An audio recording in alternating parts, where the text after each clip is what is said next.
I'm just going to switch over to my laptop here. All right, thank you, Ray, for the introduction. Thank you guys for coming. These type of events are always very exciting for me. All the work that I do, both as an academic and a professional, is really about this. It's trying to make exercise matter for us and for the people that we work with. And so this is you guys as healthcare practitioners, not just kinesiology. And so, I do work in a kinesiology department, but a lot of the work that we're doing is really trying to make this applicable or accessible to absolutely everybody. And so this is you guys as professionals, but it's also what can you do for the patients or the clients that you have. And so my hope is that we can have a bit of a discussion today around what you guys can do for yourselves, make your exercise matter. And I hope everybody's here because you see the value in exercise. But it's also what can you do with the people that you actually work with. And even if exercise is not your area of expertise, I really do think that there are some little things that we can all be doing to have an impact on our patients or our clients' lives. First thing, I throw this picture up, and it's very deliberate on my part because every time I see it, it reminds me of the things that are really important to me. And anybody ever been to the south of France? Yeah, it's awesome, right? Yeah, so this is the south of France, and there was this little cove, and everybody kind of hanging out on the beach in the cove. The only way to get there was either by hiking through the mountains or by paddling by kayak to get to this.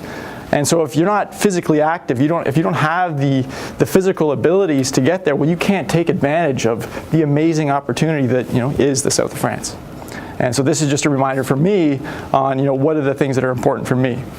So before we get into the gist of the talk, just a question for you guys. If we're all thinking about health and wellness and maybe the exercise, physical activity piece, what does success look like for you? Or what are the things that you guys hold value in? Anybody want to just share some thoughts about where you want to see this have an impact on your life? Anybody? So when you think health and wellness, what do you think? In terms of exercise? No, just anything. I think it's really important to stay active. Why is it important? Why is it important for you? I like being active. Because for fun. So enjoyment. So enjoyment's a big one. Okay, so just the pleasure of being physically active, and we want to, a lot of people want to be able to do those things for as long as they want them to want to do them. The worst thing I think in the world would be, going to see, a physician or otherwise, and them saying, what, those things you love to do, can't do that anymore. Or, hey, you got a bad back, picking up your kids, nah, can't do that. That's not good at all. We don't want to be told the things that we can't do. Anybody else have thoughts about what's important to them from a health standpoint? What about yourself? That's what you get for sitting in the front row. I was just gonna say staying healthy longer. Love it. Okay, staying healthy. Anybody else? Stress. Stress. Yeah. Don't like stress, right? It's not our friend. Okay, so we can be physically active. We can use exercise to make sure that we are in a good mental state. Anybody else? Who likes getting hurt? You like getting hurt? No. Okay, so part of the reason we might be active is to avoid some of those injuries that so many people are sustaining. What are you going to say? I was just going to say more about the prevention of chronic disease. Love it. The cost to society and individuals is huge. Oh, you're thinking bigger picture. Okay, so I like it. So yes, I don't want to get a chronic disease either, but the burden on society, both economically, personally. And so these are things that, when we think about what success looks like, the interventions that we're creating, it's that stuff as well. And so here's just a bunch of things that we think about, when we're thinking about what does a successful type of intervention look like. It's the prevention of depression and high blood pressure and diabetes and low back pain and obesity. Things like this, they're having a huge effect on society right now. Okay, and so just to kind of summarize all this, oftentimes when we're thinking about what success looks like, it's the absence of disease. But I also want to highlight that that's not the only way to think about this. It's not necessarily as positive as maybe what's it going to give me. So not what's it going to take away, but what can it allow me to do? And so it's also all this stuff. Okay, so it is the adventure. I want to be able to hike through the mountains. I want to be able to participate in all the activities that I like to do now for as long as I want to do them. Okay, it is the positivity, it's the family, it's having lots of energy. So when we're thinking about what exercise can do for us, think about all that stuff. Okay, and so when we're talking about all these different conditions, and I'm sure you guys deal with them all the time, the one common theme is this. Like, exercise really is that magic pill that can help all this stuff. You know, it's going to help us avoid a lot of the chronic conditions that, you know, we see all the time. But it's also going to give us the opportunity to just play and enjoy life. You know, let's be able to do all those things that we love to do for as long as we want to do them. Okay? And I think that, you know, this is an initiative that the Ontario Kinesiology Association started about a year ago. And it really is looking at what exercise can do, but exercise really can be that first line of defense, or that first intervention that we all think is possible. Okay, there's so much that we can do if we understand, you know, how exercise can be used to really make it matter for the people that we work with. You know, it's not enough just to say, hey, go exercise. Because, you know, there are things about how we exercise that are going to really provide us with that value. And so, you know, I hope to share, you know, some of the things that we can all do in your own lives to benefit you and the people that you work with. I think that, you know, when I'm thinking, you know, kinesiology or how exercise professionals can really make a difference, it's these three big things right here. And so it is the prevention of some of the stuff that we've talked about. But, you know, as you guys are probably well aware of, oftentimes it's, you know, I have a chronic condition and it's about managing the chronic condition. Exercise can really be a fantastic tool to help with that too. But as I said, let's take a positive spin on this. Let's not think about just avoiding these things and preventing these things. Let's make life better. You know, if there's something that you've always wanted to do but maybe just didn't feel like you had the abilities to do, exercise can help with that. Exercise can really open up a lot of doors so we can explore, you know, all the stuff that, you know, the world has to offer. And so from a performance perspective, I don't mean performance in sport. You know, let's redefine performance collectively. And so it's performance to you. What does that mean to you? And so if you're, you know, an elderly person and you want to play with your grandkids, that's performance. You know, if you're, you know, I work with a lot of firefighters, so for them, performance is maybe the job. That's the highest demanding thing they have. And so they need to be able to perform when it really matters. And so getting you guys to think about, you know, what does performance mean to you? And let's make sure that exercise, that the exercise you're participating in, can really provide value to that. Because I've seen too many people put in lots of effort, you know, with physical activity and exercise, and it doesn't have the impact on the things that are really important to that person. And that's a travesty. You know, we don't want to see that. The efforts that we're putting in, we want to make sure it's coming back to us. And so again, you know, I hope to share some little things that we can all be doing, both for you guys selfishly, but also for the patients that you have, to make the most out of the exercise that you're working with. Okay, so this is just kind of highlighting, you know, all this stuff that I mentioned before. There's evidence to support it all. And so I know we're all evidence driven in here, you know, with the professions that we're involved in. Exercise really is that magic thing that, you know, the evidence is overwhelming. You know, it says it can do all these things, from mental health to physical health to emotional health. So, okay, you know, I like the, you know, exercise is medicine kind of catchphrase. The only thing I think about with that is that exercise is a means to, it's a pill. Exercise is preventative medicine. Exercise can help us to avoid all of these other things. And so it's not just medicine, it's preventative medicine, which is the best kind of medicine. Okay, so we can really think differently about how we integrate exercise, you know, into our own lives. This is a kind of a framework that you know, we use in our work. If we're really trying to take exercise and have that impact our lives, we have to realize this is a behavioral problem. You know, to really influence, you know, if we're thinking about cost, if we're thinking about productivity, if we're thinking about quality of life, you know, to have exercise impact those things that are truly important to us, we really have to think about this as daily behavior. Okay, it's not as simple as just saying, hey, go do a bunch of stuff at the gym and then magically this is going to change a whole bunch of stuff, because we develop habits over time. You know, it's like, you know, some people like hitting the snooze button in the morning. You know, you do that enough, it becomes a habit. And it's going to be hard to break. You know, if you guys, you know, when you get dressed in the morning, I guarantee you put your pants on the same leg first every time. You probably never thought about it before. Maybe some of you hadn't thought about it before. Another little kind of tip I can highlight that you know, we develop these behaviors. Everybody cross their arms for me. Some of you guys are crossing your arms already. Now cross them the other way. Anybody feel that was kind of weird? Yeah. Yeah. Okay, so we develop these habits, these behaviors unknowingly over time. And, you know, throughout our day, you know, this is evident. And so if we're using exercise to really change what we do on a daily basis, we have to view this as a behavior. We have to view this as a habit. And so we can really use exercise to change some of these habits that we've developed unknowingly. Okay, question for you guys. Who likes to exercise? Well, that's pretty good.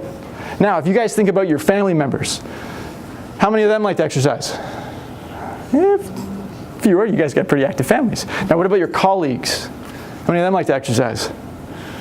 It's like kind of half up.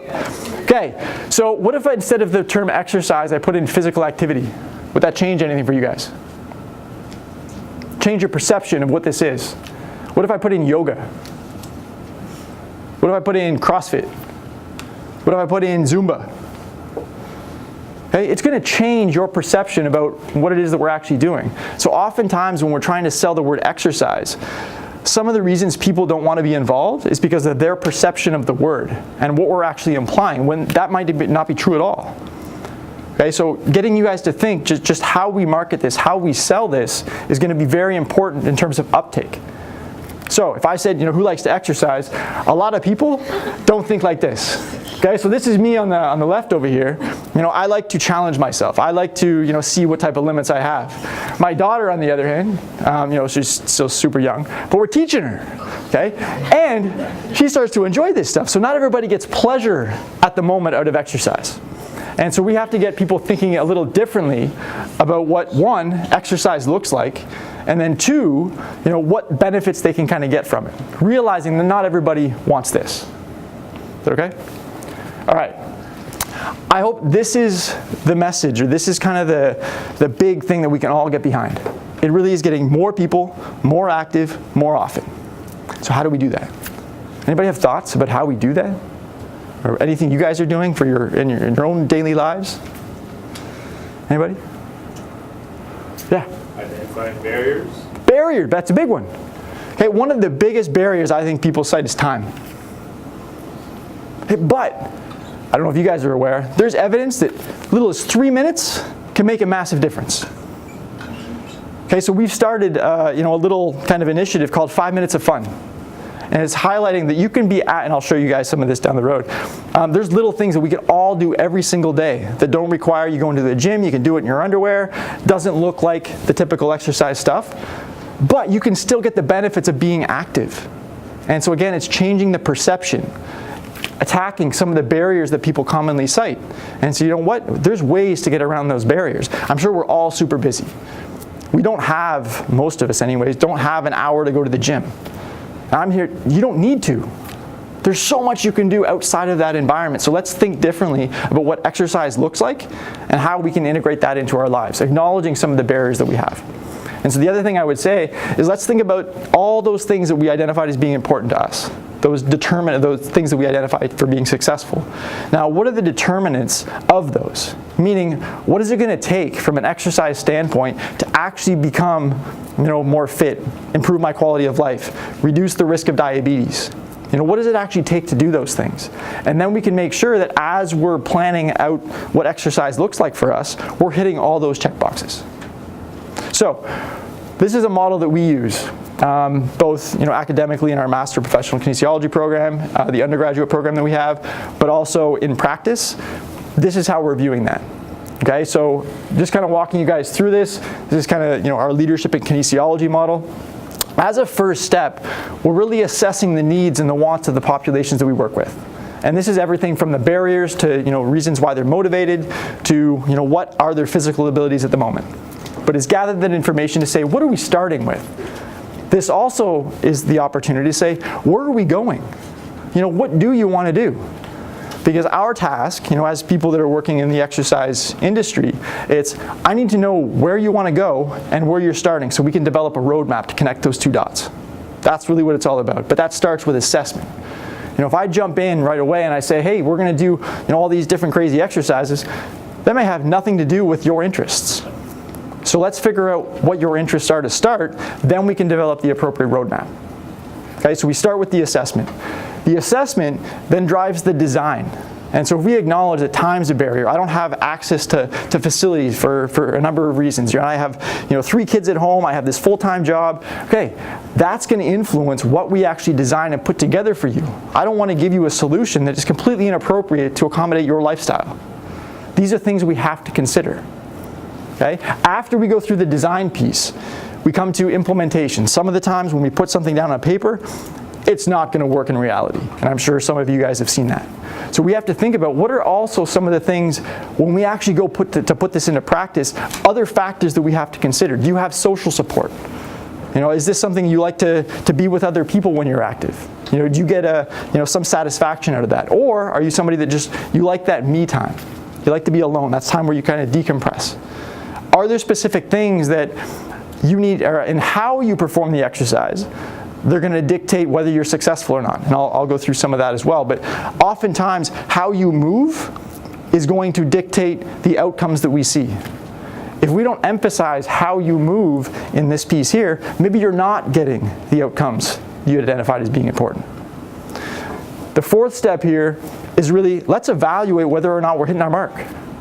And so this is your check to say, hey, is this exercise, is this physical activity that I'm involved in, is it meeting all the needs that I have? Is it making me better in life? Is it allowing me to explore all these adventures? Am I getting hurt? Am I getting these diseases that I'm trying to avoid? If the answer is no, it's not helping me out, that's a problem. We got to go back to the drawing board and figure out where the gap was.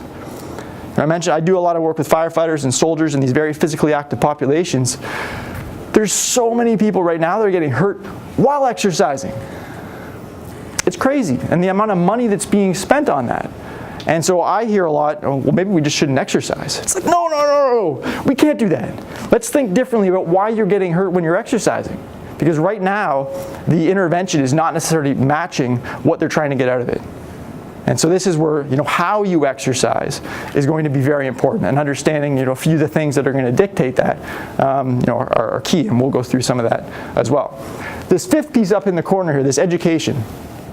I view part of my responsibility as, sharing some of the stuff that's important with other professionals like yourselves, so that you can then share that with the patients and the clients that you have. Because I really do view this as a shared responsibility, or a collective effort to get more people more active more often. And so it isn't just sitting, in this little bubble here. We have to disseminate as broadly as we can to have the impact that I know that we can have and that we all want to have on society. So the education piece, to me, really is us all working together in initiatives like this Exercise is Medicine. So just some examples of these 4 different steps here, just to highlight from a kinesiology perspective, how are we thinking about this? So this is a study here.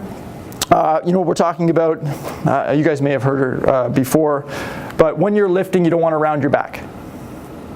If you're rounding your back when you're lifting, that's probably not a good thing. Well, the first step for somebody that's working with people like this is, well, you need to be able to see when somebody's rounding their back. If you can't see it, you can't comment on it, and then you can't change it. So we actually did a study to see, well, how well can people see?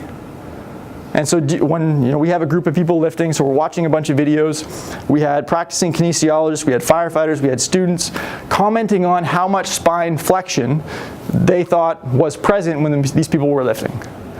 Unfortunately, what happened is people were flexing their back to 40 degrees before they thought it was present. That's a problem.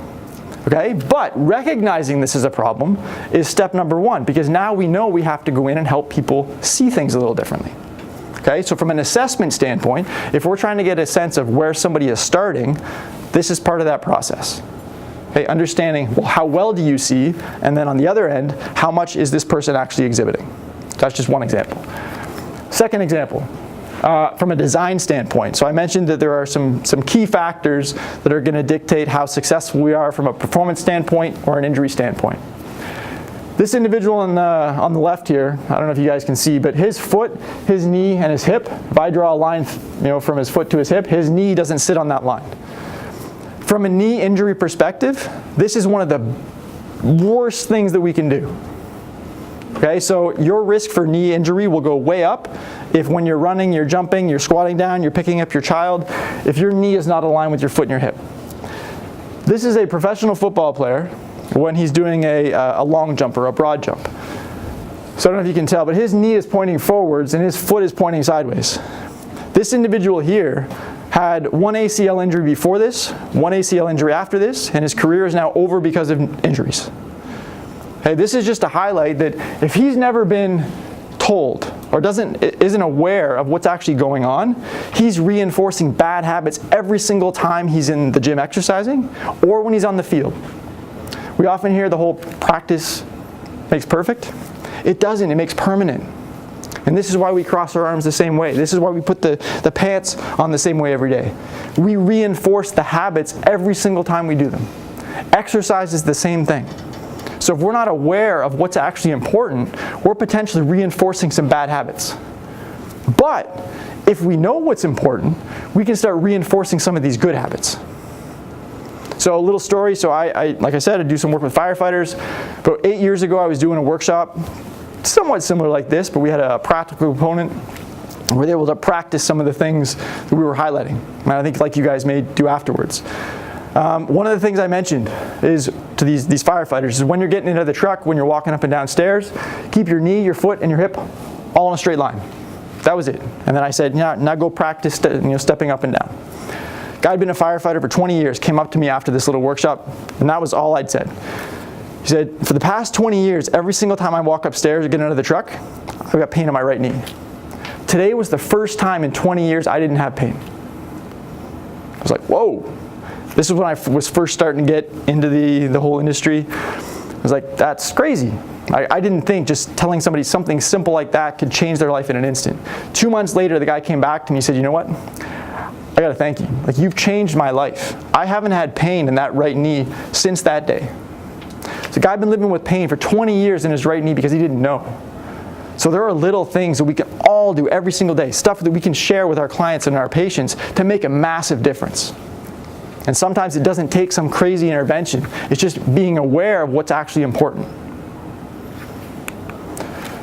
Third one, so from an implementation standpoint, how many people have heard lift with your legs and not with your back? Okay, we all hear this. Now, what it actually means and what we're trying to do don't always align with what, from a research standpoint, we know what's important. So we wanted to test if that's actually a good instruction. Should this be the messaging around safe lifting? This happens all the time. So we have ergonomists in the workplace, they're teaching lifting clinics, that's the big message. We went in and said, okay, you're gonna lift, and we're looking at spine flexion here, how much they're rounding their back. Let's use that instruction versus keep your back straight. When we gave the instruction to lift with your legs and not with your back, they were worse than just saying keep your back straight. So the messaging around this, again, how we implement, has to align with what the evidence is saying. And in this case, it's a simple little cue. So if people assume, when they hear lift with your legs and not with your back, that, I doing stuff like this, I could still be rounding my back in the process. If I'm trying to avoid a back injury, the curvature of your spine is way more important than the angle of your trunk. So I can be over like this as long as my back is straight. If I'm like this, that's still bad. And so that instruction is not necessarily doing what we intended it to do. Okay, so that's just an example from an implementation standpoint. From an evaluation standpoint, it really starts with understanding what are we trying to change. So what are the habits, the behaviors we're trying to change? From ACL injuries are a massive problem in youth sport, particularly with females. Years ago, there was a big initiative, by FIFA, so organizing a body for soccer. They said, we got to help address this issue. And so what they did is they went in and said, what are the mechanisms of knee injuries? And understanding that, it's can we actually design a warm-up that could be done, all levels, all the way from 10-year-olds up to the pros. Are there things that we can be doing during a warm-up that reinforce good habits? And so they went in and said, some of this stuff with the knees and some of this stuff with the back, we need to help, change the way these athletes are performing. So they went in, built this whole warm-up, and now this is being used absolutely everywhere. And we're seeing a reduction in the number of injuries that are being sustained just by adding some of these little things into a warm-up. But it started with understanding what information, we need. Oh, okay. Woo. Okay, like I said, the whole more people, more active, more often, I view this as a shared responsibility. So So I'm going to share with you guys kind of 4 steps that I think that we can all work on collectively to actually make this a reality. And the first one is we need to inspire a change in attitude or perception amongst the people that we work with. And so like I said, this is getting people to think differently about what exercise looks like, what it feels like, and what impact it can have. Time was one of the barriers that we mentioned. People think that I don't have time for this. I need to be in a gym to do it. I need, all these resources. I don't like to sweat. I don't want to be sore. Hear this all the time. So if that's the reality, that's what we're dealing with. How can we think differently about this? Part of what we're trying to do is provide some resources to people to show them what this looks like in reality. So this is an example. Me in my office saying we can be active absolutely anywhere. Okay? It doesn't need to go to the gym. I got 5 minutes between classes. We can do something like this. And so we're not just talking the talk. It's let's show them what this can look like. In 5 minutes, it can get you going pretty good. So, and we're posting this, on social media, trying to give people different options that they can explore. I was working hard.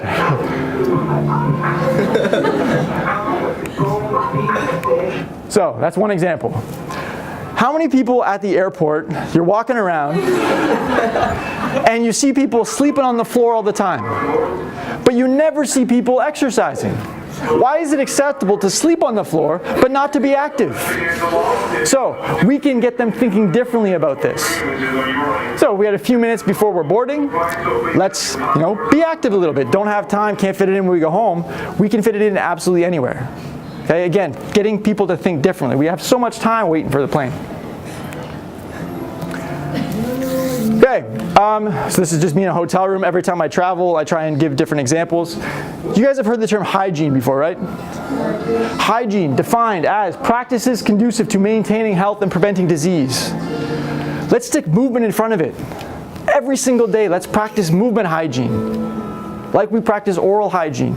We brush our teeth morning and night, most of the time. We can be doing things from a movement standpoint to reinforce the same type of ideas. It doesn't have to be big and elaborate. If every single person was taking 3 minutes, 5 minutes before they brush their teeth, either in the morning or before they go to bed, and focus on some of this movement hygiene, these little things that don't require crazy pieces of equipment, we can make a massive difference. But this requires us to collectively start thinking differently about what exercise looks like and how we make this accessible to absolutely everybody. Okay, that's going to be step number 1. We got to get people to think differently, to get buy-in to this whole idea of exercise. Second piece is now we can start to inform, on some of the really important information, the stuff that we know to be true from what the evidence is saying. Okay, and this, again, goes back to all of us. How many people, I've been doing this for years, can't be the problem. You guys heard that before? Whether you've said it, people you know have said it, I hear that all the time. Or, my knees hurt, must be because of my age. This is what my firefighter said. 20 years, had knee pain, getting old. Now this guy over here, back. Perfect example. Maybe it's not the age. It maybe have nothing to do with the age. Maybe it's about the habits that we've actually created. Okay, that knee alignment thing that I mentioned before, that could be the reason your knee hurts. It's got nothing to do with how old you are. Hey, just because you've been doing something for years doesn't mean it's not the problem. A lot of the injuries that we sustain, the chronic stuff, it's because it's chronic. It's cumulative in nature. It's taken time to actually manifest into something that caused me to hurt.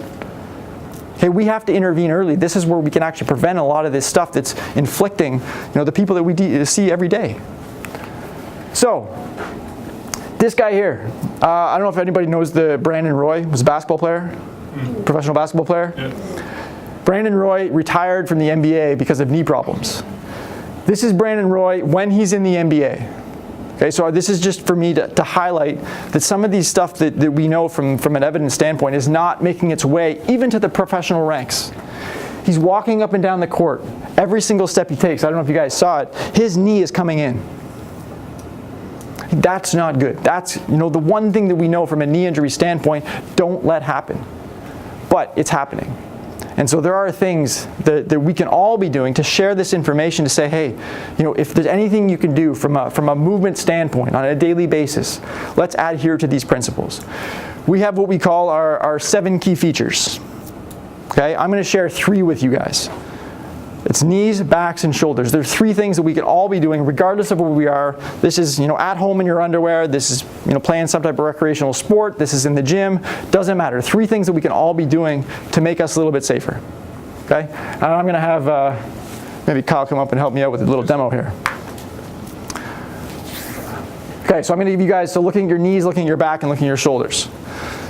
Okay, we're going to start with the knees. So I'm going to have you guys maybe just do a squat for us. I want you guys watching. So we're going to draw an imaginary line from his hip all the way down to his toes. And I want you asking yourself, where is his knee in relation to that line? Okay, just do a squat for me here. So what do you think? You guys can see it pretty good on this side. You guys can see it kind of over here. Does his knee look like it's on that line? I think it looks pretty good from back here anyways. Okay? It doesn't matter where your toes are, as long as your knee goes with it. Okay? What you don't want to see is knees go in and toes go out. Because that probably doesn't look very good, right? Doesn't feel very good. Okay? So I want my toes, my knees, and my hips all in a nice straight line. That's the one thing that we can all be doing to help protect our knees. Anything you do. Okay? That's number 1. Number 2 is going to be for back. So if you turn around for me now this time. Yep. Okay, we'll just do a squat again to keep it simple. I'm going to draw a line through his hips here, so you can kind of lose the top of the pants or the belt line. 1 line through the middle of the shoulders. Yeah, style points, but maybe Oh, there we go. I like the belt too. Thank you. Okay, so we're going to draw 2 lines here. When he's squatting down, I want the distance between those 2 lines to stay the same the entire time. Okay, so go ahead for me. So as he's squatting down, if his bum starts to go this way, or his back starts to round that way, those 2 lines get farther apart, he's rounding his back. Okay, if those 2 lines get closer together, he's arching his back. Pretend you're lifting something up, putting in the cupboard up. Okay, he's lifting up overhead. Same 2 lines. What you might see is him go into extension, so the 2 lines get closer together. So it doesn't matter at all what you're doing. Those 2 lines, same distance apart. Okay, the whole time. And that's going to help back health for absolutely everybody. 3rd one for shoulders. Okay, he's lifting something up again. You're going to draw, you're going to face this way. Yep. Okay, we're going to draw a line through the shoulders, line through the ears. As he's lifting up, I want those 2 lines, same distance apart again. Okay, so you're lifting up for me. Okay, I don't want to see that happen. I'm sitting at my desk working. You guys are sitting at your desk. What tends to happen? This. Okay, we got to stay low. So every once in a while, just as a reminder, breathe. Let it all out. Okay, keep those shoulders away from the ears. Thank you. Okay. Those 3 things, if we can share those 3 things with all of your clients, all of your patients, it can have a massive difference. If I reflect on the impact that we've had, in the fire service alone over the past 10 years, the biggest thing that's made a difference is this. Because it matters everywhere. This isn't just exercise. This is how we perform every single day. Okay, and if we think that, I don't know how to exercise, if you start here and just anything you're doing, just think about these 3 things, that's a great place to start. Okay, we can keep it really simple. Because one of the other barriers that people have to exercise, it's too complicated. I don't know how to do all this stuff. Let's give them some simple resources, some simple tools, some simple information that can make a massive difference. 3rd step, so we said we need to inspire a change in the attitude. Then, after we've got them to buy in, we can inform them on some of this stuff that we know to be important. 3rd step, let's empower them. This isn't about them using us all the time. This is about them empowering, so they can change their own behavior. That I view as step number 3. If I'm going to be successful in what I'm doing, even being here talking to you guys tonight, it doesn't matter what we do here. It matters what you guys do when you leave. And then what you do when you work with your patients. So we have to empower you guys to empower the people that you work with. And I think that's when we can start seeing success. Okay, so that's my 3rd step here. Okay, this is kind of a weird transition, right? If we all think, what are some of the things that really bring us all together that are common across the board? I think these are some of those things. We all do this on a daily basis. So if we're thinking about how do we use exercise on a general scale, how do we make that matter for everybody? Well, if we look at these different tasks, there's certain degrees of mobility that are going to be needed for everybody. So we might all have different interests and different demands in our life and play different sports and like different types of exercise or physical activity, but we all do this stuff.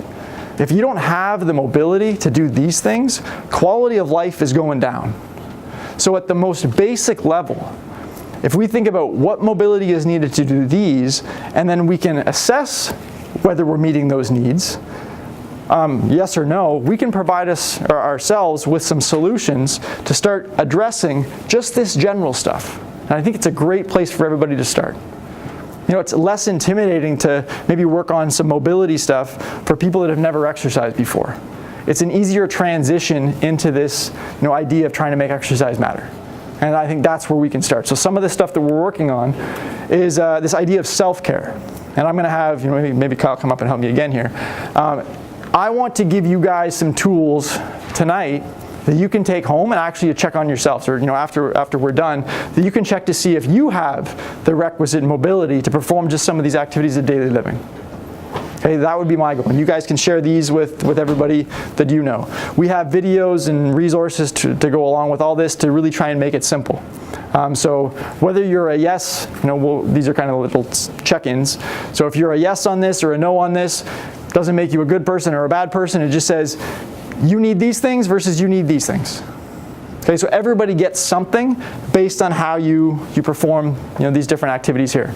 Okay, so first one, come on up again.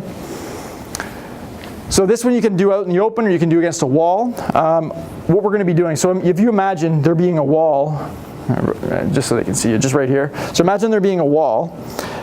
You're going to push your knee as far forwards as you can to that wall. Okay, so imagine my knee or my leg here is that wall. So try and touch your knee to my knee. Perfect. So he can touch.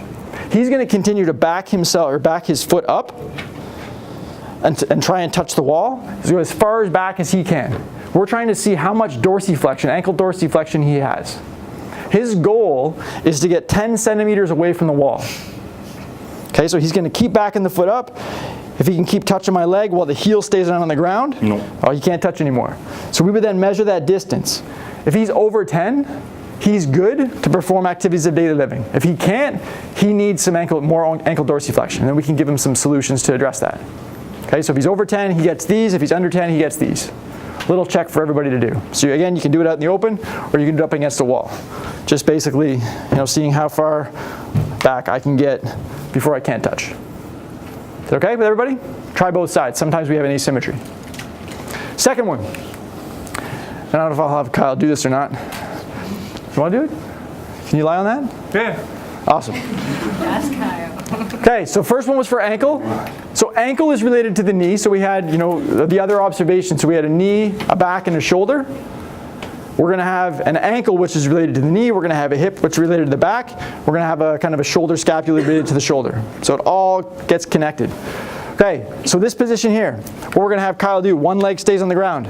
Other leg is going to be lifted up, nice straight, keeping the leg nice and straight. His goal is to get the ankle to mid-thigh. So if you raise your leg up, raise your right leg up while keeping this one down. These are no dancer's legs. Woo! Okay, so the question was, can he get to mid-thigh? Yes or no? If he can't, well, he can't. Everybody's pretty quick to say no. Okay? So if he can't, he gets these solutions. If he can, he gets these solutions. Another little check you guys can do. Okay? Doesn't require going to gym. Just a little, check in. Where am I right now? And then we would, again, provide him some different options, and he can kind of monitor progress, see where he is. That's number 2. Okay? Hop up, and we would check both sides again. Is the other one just as bad, or just as good? No, the other one's worse. Woo! How do you walk? That's the question. Okay? Last one. You're going to make a fist. Okay, thumb inside. Okay, hand up above your head. Just turn around for everybody.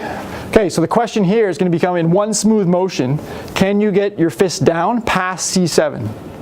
Anybody know how to palpate C7? Big bump right there. Yep, so if you tilt your head forwards, just think about the biggest bony prominence. Okay, if you can get your fist past that, you're good. If you can't, well, I shouldn't say you're good. If you can get it past, you're in this category. If you can't get it past, you're in this one. And you would check both sides. Okay, so when I'm done, Thank you, Kyle. Yep. When I'm done, I want everybody to check those 3 things. So how much dorsiflexion do you have? How much hip flexion do you have? And how much shoulder flexion do you have? All of those 3 things are going to influence everything you do, like your daily activities every day. Knowing which category you fall into, kind of a yes or a no, again, it doesn't mean you're good, it doesn't mean you're bad, it just means you get these things for hygiene versus these things for hygiene. To either improve where you are or to kind of maintain where you are. Again, this is just little stuff that we can do to empower the people that we work with, to make exercise matter in their lives. So you can have an immediate impact on quality of life, activities of daily living, just by touching on mobility. Okay, 4th one.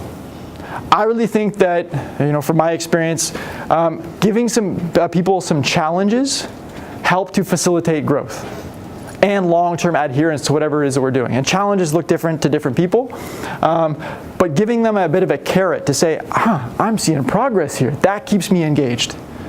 Okay, so we've inspired them, we've informed them, we've given them some things to empower them. Now we can challenge them to continue to reinforce it. And like I said, challenge can look different to different people. So this is just an example, working on the movement hygiene. Notice that we have some hip stuff going on. This is, sitting at a park, grab a bunch of friends. As the challenge, it's I need to dedicate 5 minutes of fun, 5 minutes to my mobility on a daily basis. Okay? Something simple. And we can go through some of these activities. Music's optional. Okay, second one. Because it's having options.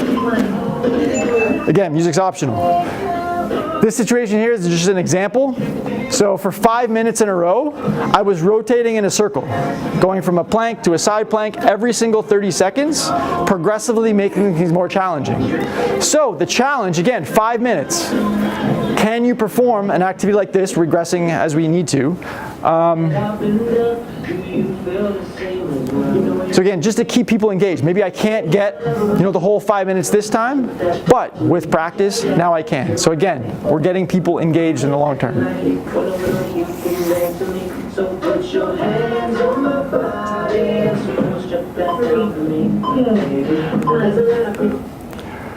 Last one, so we also have a bunch of resources, other little challenges that absolutely anybody can try, that have certain movement standards with them and fitness standards. As an example, this one right here, so in a push-up position, can you keep your back nice and straight? So as I mentioned before, none of the arching, none of the rounding, lifting up one arm at a time, touching the opposite shoulder, 15 times each side, yes or no?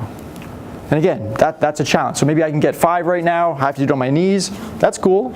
The challenge to get to where you want to progress to is 15 on the other side. So again, we're looking to provide lots of different opportunities for people to be challenged in various ways. So again, just to kind of highlight the whole title of the talk, the way you move can change your life. I really think going back to more people, more active, more often, there are little things that we can all be doing, from sharing information, from trying to empower with various activities, to challenging in certain ways, to really get them thinking that the way I move on a daily basis can make a massive difference. Okay? All the videos that I mentioned to you guys, so they are on the internet, they're on YouTube, they're on Instagram, so it's performance, thinking differently about performance, so performance _redefined.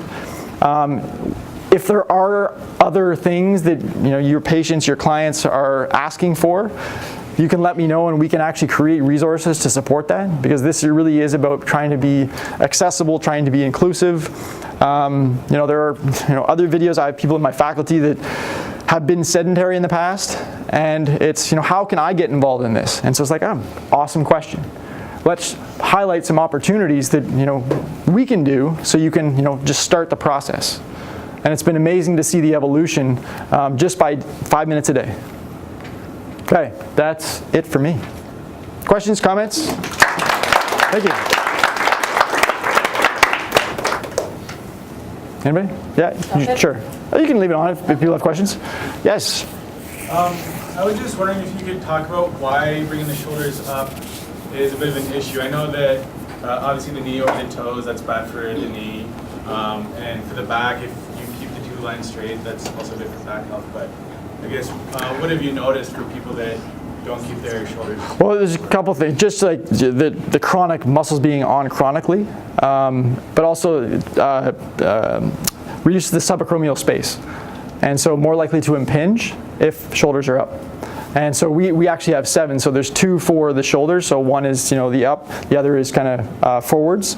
And so if somebody's rotated anterior, that's also going to create some similar problems. Just as an example with that, with the back in particular, like I think everybody's sitting, neck pain, we see that all the time. A lot of people when they stand too long also get back pain. And they think that I need some muscle relaxants, I got a A535 or whatever in my back. It could be the way you're standing.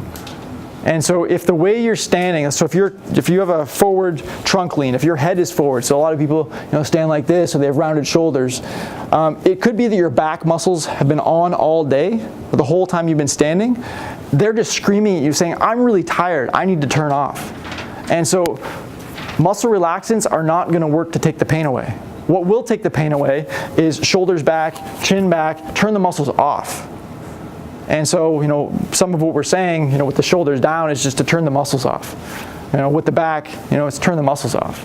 So they can actually, have some relief. So it's a good question. Anybody else? See everybody. It's a little straighter. Anybody else? Yep, question? You just got me thinking when you talked about the habitual work, like with the arms. Yep. So when somebody, let's say like a yogi wants to sit in a lotus position, they're gonna in tendency go for the same thing. So I notice myself when I try to do that, I'll always go one way, and it's not, this feels like, this feels a little different, like I need to rewire something, but this is completely different in terms of hip capsule tightness. 100%. So is that because legs are maybe more functional, 6 external rotator hips that I have to kind of play with there, Well, or is it? if you've done the same thing day in, day out for the past 20 years, you're going to develop some asymmetries. Right. And so it might feel really uncomfortable or awkward going the other way because the compliance of certain tissues has changed. And so it isn't just as easy as switching back and forth. So this is going to be true of anything. So I guarantee if you guys try and put your pants on the other way, it might be that I can't even get my foot up there. Yeah. Because it's going to take time to actually change just the composition of some of these tissues or develop the motor program that you understand how to do that. So is it, and I know it's not going to be fixed overnight, is it a good idea to practice? And I would say 100%. It's going to be really tight to do this, but as long as I can maintain this and I can respect this. I would encourage any opportunity you have to be ambidextrous, do it. Because it's really balancing out both sides of the body. If we look at in sport, a lot of professional athletes, if I'm throwing this way, hitting a golf club this way, I also swing the other way. Yeah. Because I could develop some big imbalances. I remember, years ago, being in a gym, and every single time, you see people deadlift, and they do this with their hands. It's this. So one hand is forwards, one hand back. It's great to lift a heavy load, but it's terrible from an asymmetry or a habit perspective because we do the same thing every time. Over time, what does that do? One shoulder goes forwards, back kind of tilts, and then I feel really awkward going the other way, so I just continue to reinforce it. So there are things, recognizing that movement is a behavior, and we create these habits on a daily basis is the first step. And so if you can try to just, every once in a while do something on the other side, and it's going to feel uncomfortable, but the more you do it, the less uncomfortable it will feel, and eventually some of these nagging things might go away. Yep. I really like this concept of movement hygiene, and I was just wondering, how long does it take you to do it, and when do you find time to do it? I would say if you have even like a minute to 2 minutes, do something. And this is where, again, like I said, trying to make it accessible. It is providing options that are that short. And we want to highlight that this can be done absolutely anywhere. Everything from working on your mobility to actually working on your fitness. Because there is a lot of research to say from a high intensity activity standpoint, 3 minutes can produce equivalent benefits to hour-long duration exercise bouts.